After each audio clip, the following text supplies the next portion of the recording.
오늘 우리에게 주신 하나님의 말씀은 전도서 11장 1절에서 10절 말씀입니다. 너는 내 떡을 물 위에 던져라. 여러 날 후에 도로 찾으리라. 7에게나 8에게 나눠 줄지어다. 무슨 재앙이 땅에 임하는지 내가 알지 못함이니라. 구름에 비가 가득하면 땅에 쏟아지며 나무가 나무로나 북으로나 쓰러지면 그 쓰러진 곳에 그냥 있으리라. 풍세를 살펴보는 자는 파종하지 못할 것이요 구름만 바라보는 자는 거두지 못하리라. 바람의 길이 어떠함과 아이벤차의 태에서 뼈가 어떻게 자라는지를 내가 알지 못함 같이 만사를 성취하시는 하나님의 일을 내가 알지 못하느니라. 너는 아침에 씨를 뿌리고 저녁에도 손을 놓지 말라. 이것이 잘 됐는지 저것이 잘 됐는지 혹 둘이 다 잘 됐는지 알지 못함이니라. 빛은 실로 아름다운 것이라. 눈으로 해를 보는 것이 즐거운 일이로다. 사람이 여러 해를 살면 항상 즐거워할지로다. 그러나 캄캄한 날들이 많으리니 그 날들을 생각할지로다. 다가올 일은 다 헛되도다. 청년이여 내 어린 때를 즐거워하며 내 청년의 날들을 마음에 기뻐하여 마음에 원하는 길들과 내 눈이 보는 대로 행하라. 그러나 하나님이 이 모든 일로 말미암아 너를 심판하실 줄 알라. 그런즉 근심이 내 마음에서 떠나게 하며 악이 내 몸에서 물러가게 하라. 어릴 때와 검은 머리 시절이 다 헛되니라.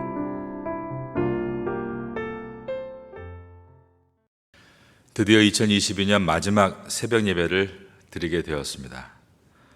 올해의 마지막 새벽 예배인 오늘까지 지난 1년 동안 이 자리를 놓치지 않으려고 최선을 다한 여러분에게 하나님의 위로와 기쁨이 가득하게 되시기를 예수님의 이름으로 축원합니다. 전도서 11장 1절은 이렇게 말씀합니다. 너는 내 떡을 물 위에 던져라. 여러 날 후에 도로 찾으리라. 한글 킹 제임스 버전은 이렇게 표현했습니다. 너는 내 빵을 물 위에 던져라. 이는 여러 날 후에 내가 그것을 찾을 것임이니라. 현대어 성경은 또 이렇게 표현합니다. 내 음식을 물 위로 띄어보내라. 오랜 세월이 지난 다음에는 그것이 내게로 다시 돌아올 것이다. 한번 저를 따라해 보겠습니다. 여러 날 후에 도로 찾으리라. 빠른 결과만을 선호하는 것이 대다수의 사람들입니다. 우리도 그 중에 하나일 수 있습니다. 내가 한 일에 대해서 남이 빨리 알아주기를 바랍니다. 결과가 바로 나와야 직성이 풀립니다. 기도의 응답도 늦으면 안 됩니다. 그래서 신앙생활을 하다가 신통치 않으면 금세 세상으로 돌아가 버립니다. 그러나 나는 하나님이요 모든 만물은 내 피조물이다 일컬으시는 하나님은 지으신 인생을 그렇게 이끄시지 않습니다. 사람이 만든 꽃, 즉 조화는 하룻밤에도 수십 아니 수백 송이를 접을 수 있습니다. 그러나 생화는 꽃 한 송이를 피우는데 1년이 걸립니다. 하나님은 주님의 시간대 속에서 저 여러분의 인생의 줄기를 붙드시고 가지를 치시며 휘어진 곳을 바로 잡아 가시는 것입니다. 그러므로 우리는 급한 마음을 내려놓고 인내해야 합니다. 하지만 요한한 인생이기 때문에 때때로 삶에 지친 나머지 과연 열매로 돌아올까 의심이 들 때가 있습니다. 그런 연약한 우리들에게 하나님께서는 오늘 이 마지막 새벽 시간에 성경을 통해 말씀하십니다. 너는 내 떡을 물 위에 던져라. 여러 날 후에 도로 찾으리라. 물 위에 떡을 던지라니요. 가당치 않은 말처럼 들립니다. 그러나 예나 지금이나 하나님의 사람들은 떡을 물 위에 던지는 사람들입니다. 언뜻 보기에는 우스운 일입니다. 먹을 것을 물 위에 던지면 물에 떠내려가 돌아올 것 같지 않습니다. 그런데 주님은 던지라고 말씀하십니다. 우리는 당연한 이치를 무시하며 그 말씀에 순종하여 오늘도 떡을 물 위에 던지는 사람들입니다. 왜 이런 일을 되풀이 합니까? 하나님께서 말씀하기를 여러 날 후에 도로 찾으리라 약속하셨기 때문입니다. 믿음의 성도는 인간이 당연하다는 이치보다 하나님의 말씀을 더 신뢰합니다. 당장 눈에 보이지 않지만 그 약속을 믿고 오늘도 땀과 눈물을 흘리며 수고하는 것입니다. 아브라함은 떡을 물 위에 던진 자였습니다. 하나님은 아브라함에게 나타나셔서 너는 너의 본토 친척 아비 집을 떠나 내가 네게 지시할 땅으로 가라 라고 그에게 말씀하셨습니다. 만약에 저와 여러분에게 하나님이 나타나셔서 아무개야 너 있는 그 자리를 떠나서 내가 네게 지시할 땅으로 가라 라고 하신다면 얼마나 막막하시겠습니까? 자신의 지금 자리가 행복이 넘치는 곳이고 출세할 직장이라면 그리고 성공이 보장된 곳이라면 더더욱 막막할 것입니다. 그런데 아브라함은 그 말씀에 의지하여 고향이요 정든 곳이요 생활하기 편리하고 안정이 보장된 갈대아 우르를 떠났습니다. 떡을 물 위에 던진 것입니다. 바울도 물 위에 떡을 던진 자였습니다. 그는 로마의 시민권을 태어날 때부터 가진 사람이었습니다. 율법에 흠이 없고 출세가 보장된 남부러울 것이 없는 사람이었습니다. 그러나 예수님께서 나타나셔서 주님의 일을 하라라고 명령하셨습니다. 그 당시에 주님의 일이란 멸시의 대상이요 핍박의 대상이었던 복음을 증거하는 일이었습니다. 바울은 말씀에 엎드려 그 길을 걸어갔습니다. 그 또한 떡을 물 위에 던진 것입니다. 선진들은 한결같이 자신이 던진 그곳에서 회의를 갖거나 주저하지 않았습니다. 그들은 조건을 제시하며 이렇게 해줘야만 내가 순종하겠습니다 라고 말하지 않고 주님의 명령에 절대 순종했습니다.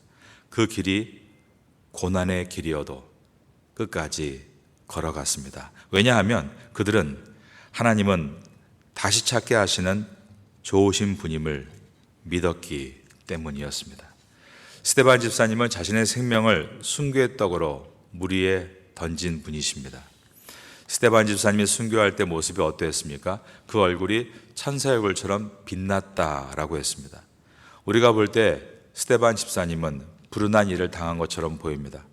그러나 믿음의 선배들은 죽음 시련 속에서도 하나님의 섭리를 찾은 것입니다. 스데반 집사님은 신약 시대에 있어서 첫 순교자로 부름 받았습니다. 성경에 기록된 그의 설교를 보면 너무나 훌륭하고 은혜스럽습니다. 이러한 분을 하나님은 왜 그렇게 빨리 불러가셨을까?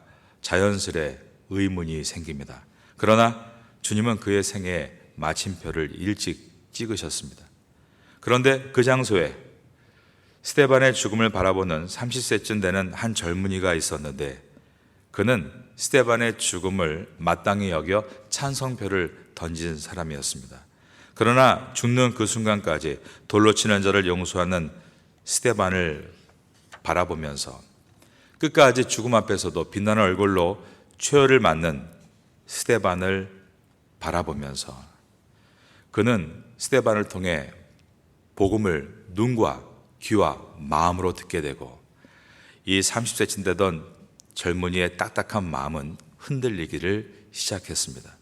그 후로 자신도 스데반과 같은 전도자가 되어 전도 여행을 1차, 2차, 3차 여행을 거치며 신약 성경의 절반에 해당하는 13권의 서신서를 기록했는데 그가 바로 기독교 역사상 전무후무한 사도 바울입니다.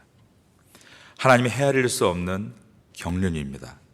스데반 집사님이 뿌린 씨앗이 30배, 60배, 100배로 돌아온 것입니다. 어떤 때는 우리가 던진 떡이 우리의 눈에 인해 사라지는 것처럼 보일지 모릅니다. 여러분이 주님의 뜻을 따라 사는 것이 헛것을 하는 것처럼 느껴질 때도 있을 것입니다. 그러나 이 모든 것은 떠내려가서 사라지고 마는 것이 아니라 하나님의 뜻대로 맞춰 준비된 곳으로 흘러가고 있는 것입니다. 내 떡을 물 위에 던져라. 여러 날 후에 도로 찾으리라 하신 주님의 약속대로 반드시 많은 것으로 도로 찾게 되는 것입니다. 그러므로 데살로니가후서 3장 13절은 다음과 같이 말씀합니다. 저를 따라해 보겠습니다. 형제들아, 너희는 선을 행하다가 낙심하지 말라. 이 말씀을 하시는 하나님께서는 그 선으로 행한 것이 훗날에 열매가 되어 돌아올 것이라고 약속하시는 것입니다. 이것을 믿으시면 아멘 하시기 바랍니다. 그럼 떡을 어떻게 물 위에 던지는 것인가? 떡을 물 위에 던지는 삶의 자세는 어떠한 것인가? 그것은 고통이 와도 떠나지 않겠다 다짐해야 합니다.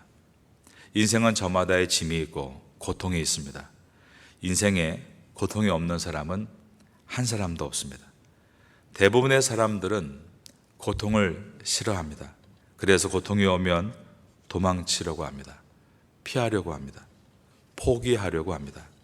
그 고통에서 벗어나려고 삶을 버리는 사람도 있습니다. 어떤 분이 하루는 저를 찾아오셨습니다. 그분은 자기를 소개하기를, 저는 지금 이 문제 빼고는 인생에 아무 고통이 없는 사람입니다 라고 탄식하며 괴로워했습니다. 그분은 자신을 너무 모르고 있는 것입니다. 지금 이 문제가 해결되면 고통이 없어질 것이 아니라 이 문제가 해결되고 나면 또 다른 고통이 온다는 것을 말입니다. 그러므로 인생의 행복과 불행은 고통에 있고 없고에 있는 것이 아니라 그 고통에 대한 나의 태도에 달려 있는 것입니다. 고통을 만났을 때 부정적으로만 반응하는 사람이 있습니다. 고통을 만났을 때 자포자기하며 일을 접어버리는 사람이 있습니다. 관두겠다, 안 하겠다, 안 하면 될 것 아니냐. 반면에 고통을 만났을 때 믿음으로 반응하는 사람이 있습니다. 고통에 자포자기하며 파괴적으로 행동하는 것이 아니라 오히려 고통을 밟고 도약하려는 창조적인 사람이 있는 것입니다. 여러분, 떡을 물 위에 던진 우리의 인생에 집에만 앉아 아무 일도 안 하면 모를까? 주님의 영광을 위해 시작한 일들에는 반드시 여러 가지의 고통이 수반될 수밖에 없습니다. 그럴 때 고통을 피하지 말고 고통을 주시하십시오. 용기를 가지고 바라보면 고통은 무기력해집니다. 야고보서 1장 2절은 말씀합니다. 내 형제들아, 너희가 여러 가지 시험을 만나거든 온전히 기쁘게 여기라. 여러 가지 시험, 헬라어로 트라이얼, 고통이라는 뜻입니다. 여러 곳에서 몰려오는 여러 가지의 트라이얼, 일반적인 고통이라고 해석할 수 있습니다. 성경은 그런 시험이 올 때 피하지 말라라는 것입니다. 괴로워하지 말라라고 했습니다. 그 대신에 뭐라고 했습니까? 저를 따라하겠습니다. 온전히 기쁘게 여기라. 왜냐하면 그 고난은 우리를 더욱더 성숙하게 하고 온전하게 하는 축복으로 돌아오기 때문입니다. 상처난 조개가 진주를 만드는 것 우리가 알고 있습니다. 그런데 인생도 마찬가지입니다. 성경이 증언하고 있는 요셉의 바닥 생활 13년, 다윗의 광야 유랑 15년, 모세의 목자 생활 40년, 그리고 바울의 아라비아 광야 3년은 무엇을 말하는 것입니까? 진주와 같이 빛났던 모든 신앙의 선배들은 고난이 있었다는 것을 말하고 있는 것입니다. 인생의 고난은 인생 전체의 긴 안목으로 볼 때 얼마나 귀한 경험이 되는지 모릅니다. 그러므로 떡을 물 위에 던지는 사람은 고난이 온다고 물러서서는 안 됩니다. 고난이 올 때 도망치는 것이 아니라 그 고난의 바람을 가지고 오히려 높이 날아오를 수 있는 그러한 성도가 참된 성도의 모습입니다. 이러한 성도로 2023년을 시작할 수 있게 되기를 주님의 이름으로 축원합니다. 두 번째, 떡을 물 위에 던지는 삶의 자세는 여러 날 후에 도로 찾으리라, 이 말씀을 믿고 참고 인내하는 것입니다. 어떤 분이 이런 말을 했습니다. 제가 10년을 참았는데 이제는 못 참겠습니다. 근데 그것을 참아야 되는 것입니다. 못 참겠다고 터뜨려버리면 그것은 10년 동안 참은 게 아니라 10년을 벼른 것이 되고 맙니다. 상대방의 심장에 비수를 꽂기 위해 10년 동안 날카로운 칼을 가른 것밖에 되지 않습니다. 우리는 하나님의 말씀을 의지해서 떡을 물 위에 던져놓고 왜 열매로 돌아오는 것을 보지 못하는가? 하나님의 말씀에 순종해서 열심히 일해놓고 왜 마지막에 넘어지는가? 그것은 참지 못했던 한마디, 참지 못하고 돌아섰던 그 한 걸음, 거기에 차이가 있습니다.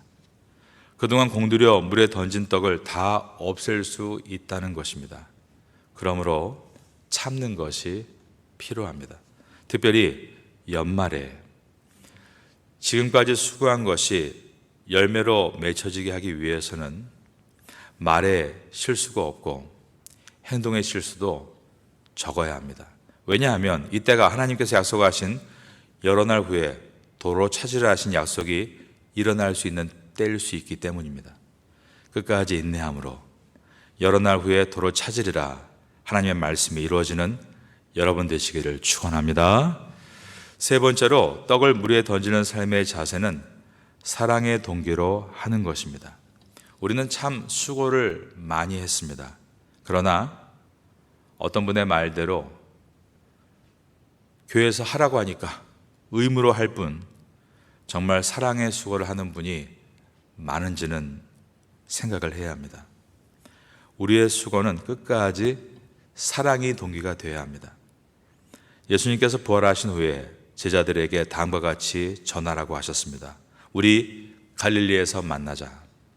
이때 많은 제자들은 첫사랑을 잃어버리고 예수님을 떠난 상태였습니다.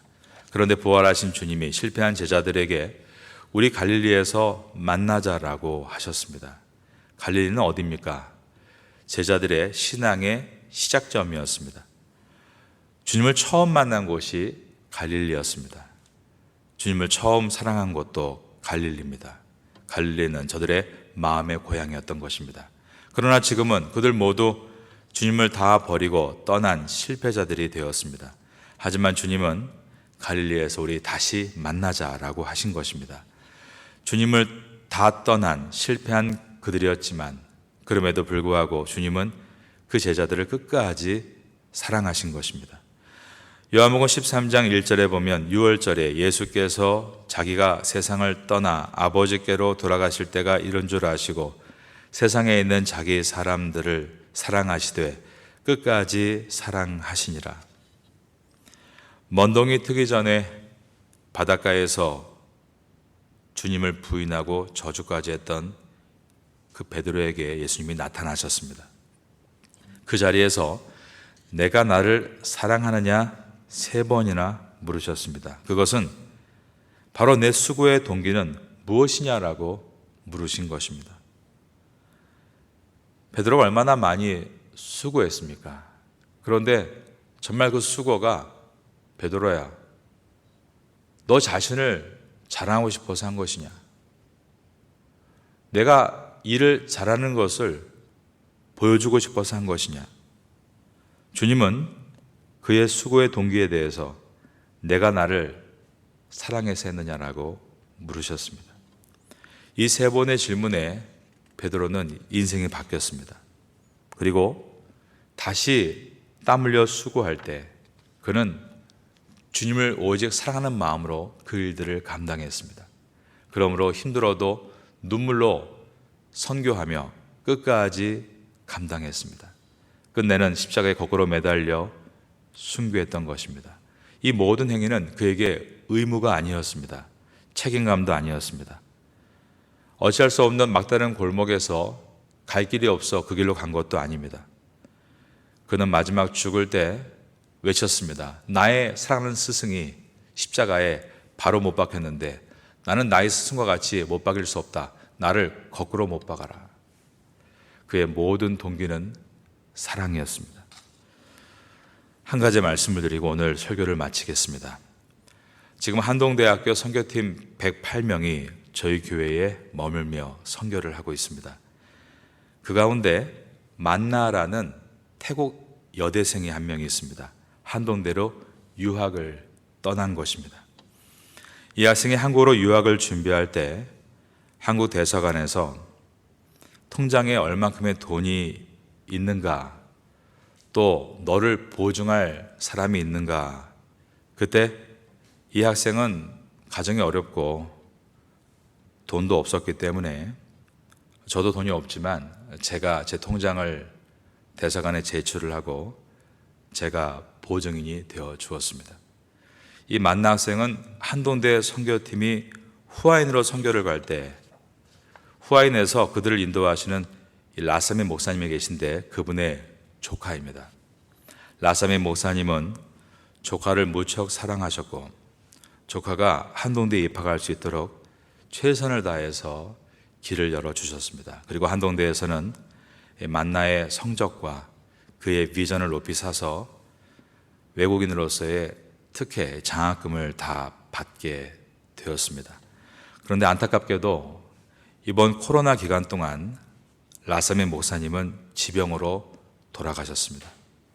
그런데 만나가 삼손이 사역했던 후아인으로 계속 선교를 가겠다고 다짐하고 한국에서 태국에 있는 봉고차 기사들에게 SNS로 연결을 해서 봉고차 12대를 섭외하고 그들은 그렇게 후아인에 가서 선교를 마치고 이곳에 왔습니다.